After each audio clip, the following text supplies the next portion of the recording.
Usaha, apa kabar? Bersama saya Rindu Davina selama 30 menit ke depan. Pemirsa, saat ini Rindu lagi ada di daerah Ciapus, Bogor, Jawa Barat.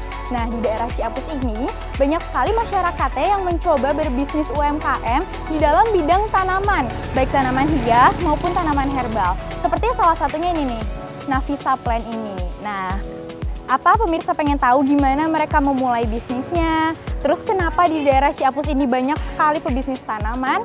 Pengen tahu? Ayo ikutin terus ya. Buka usaha, ayo mulai, jangan takut untuk gagal.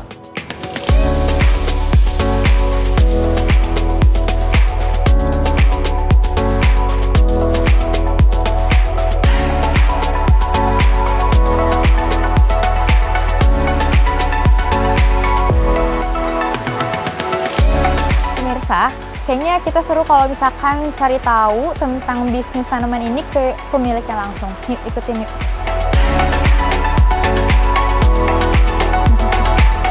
Selamat sore, Pak. Selamat sore. Pak, mau tanya-tanya sedikit ya tentang bisnis tanaman ini. Halo pemirsa Buka Usaha, sekarang kita lagi sama Bapak Udin Samsudin, di mana Bapak ini adalah pemilik usaha tanaman herbal di daerah Ciapus, Jawa Barat ini. Ya Bapak. Sehat selalu ya Pak. Iya Pak, pengen nanya-nanya nih Pak, sejak kapan sih Pak merintis usaha tanaman ini? Saya merintis 2011 di tanaman herbal. Berhubung tempoh hari kan waktu tahun 2009 itu tanaman itu jatuh. Jadi akhirnya saya mau coba gitu tadinya di tanaman herbal. Alhamdulillah sampai sekarang respon masyarakat maupun pemerintahan alhamdulillah bagus. Gitu. Apa yang mendasari Bapak awalnya sampai Bapak memutuskan oh iya nih, di tahun 2011 oh iya nih tanaman herbal gitu, bukan tanaman yang lain, tanaman hias, tanaman pangan gitu.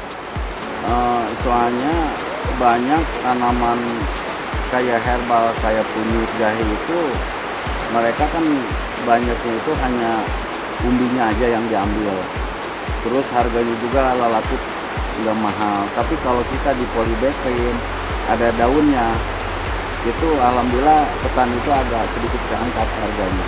Gitu. Jadi yang memutuskan karena harganya mengangkat ya Pak? Ya, satu mengangkat, lagi saya coba ini kalau di polybagging gimana responnya gitu kan. Tapi alhamdulillah sampai sekarang itu bagus kan. Bagus responnya ya. Jadi di awal 2011 itu Bapak sendiri?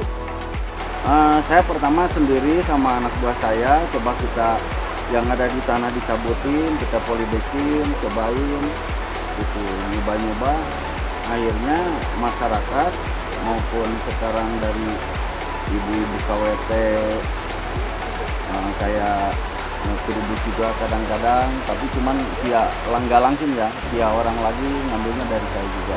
Gitu. Jadi dari sendiri dan ditemani berapa anak buah tuh Pak? Saya anak buah sekarang ada 10 mungkin. 10. Dulu awalnya cuma 1-2 ya? Cuman paling 3 orang. 3 orang. Sekarang udah 10 ya Pak? Alhamdulillah, sukses terus Pak. Apa sih langkah-langkah Bapak atau tips dari Bapak biar pelanggan tuh menarik gitu ke tanaman herbal itu? Ada nggak sesuatu yang bikin menarik gitu? Ada ya, soalnya di tanaman herbal itu kan kalau untuk saya pribadi dulu itu kan tanaman tanpa kimia ya. Cuman memang kita tahu herbal itu kan nggak kayak kimia, secara persapan itu bertahan, tapi insya Allah ke badan kita juga lebih kuat kan gitu. Memang tidak refleks kita langsung makan langsung kita sembuh kan. Iya betul. Gitu. Cuman kita hidup kan harus sehat gitu kan. Itu paling utama itu kan sehat ya. Nah kalau kita dibantunya sama tanaman herbal, ya jahe kan bisa menghangatkan badan kan, kayak mint gitu kan, kunyit untuk dalaman itu kan bagus gitu, untuk pencernaan juga bagus kan. Jadi awal mulanya itu ya menggencarkan kalau herbal itu lebih bagus daripada yang menggunakan bahan kimia. Kalau menurut saya begitulah. Iya. Terus dari mana aja sih Pak datangnya pelanggan Bapak ini? dari daerah mana? Dari kebanyakannya lokal juga, daerah-daerah Bogor juga. Tapi dari Jakarta banyak juga. Ya pokoknya antar Jakarta, kemarin dari Malang ada, dari Bali juga ada. Gitu.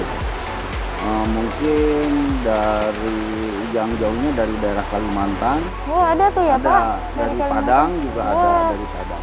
Itu koneksinya bisa didapetin dari mana tuh Pak? Saya kurang tahu, kalau saya kan nggak main di apa-apa ya, cuman mungkin omong dari omong, cerita dari cerita gitu. Dapat nomor Bapak gitu ya? Iya betul.